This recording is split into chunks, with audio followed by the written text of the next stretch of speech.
I was born in the city of Antwerp. This is where my mother was born, where my grandfather came when he was just a little kid. And let me tell you a story that happened in Antwerp, but 83 years ago, in the dark days. We're talking 1942, 1943. And there was this little kid, this high, 13 years old, and he was looking around the street as people were being rounded up by the Gestapo. One by one, people were taken in trucks and shipped away. And this kid thought he's clever because he had a Star of David that he had to wear, but he wasn't wearing a Star of David, so he thought he was safe. Until the neighbor sees him and calls the Gestapo, and she says, "That kid over there, he's Jewish." And the kid was arrested. 13 years old, he was sent to a location where the Nazis took all of the Jews from Belgium, rounded them up, left them there for a week or two in order to send them to Auschwitz by train. So that kid was all on his own. He saw other people rounded up. And the day after, he was going to be sent to Auschwitz on a train. And someone told him, and lucky for him, someone told him, he was half asleep, and later he said he doesn't know if it was an angel that came to him, a malach, was it a real person? Someone told him, "Listen, boy, if you get on that train and if you don't get off, then that's it. You're never coming back."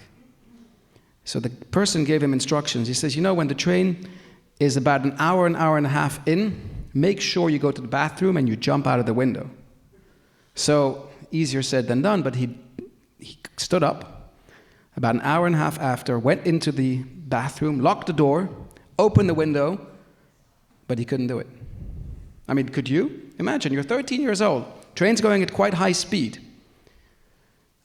Lucky for him, or unlucky, while he was contemplating whether to do it or not, there's a knock at the door. "Gestapo, aufmachen, jetzt!" The Germans and that gave him the push, and he says, "I better jump now," which he did. And he lost consciousness at that moment. A few hours later, he wakes up, it starts raining, he wakes up, he's in bad pain, he broke his arm in a number of places, and he sees a light in the distance.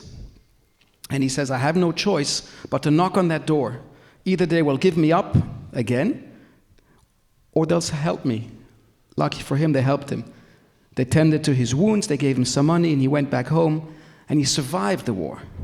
Now, how do I know the story? Because that was my grandfather. And my grandfather told us his story. And today, we just celebrated 80 years to the end of the Second World War.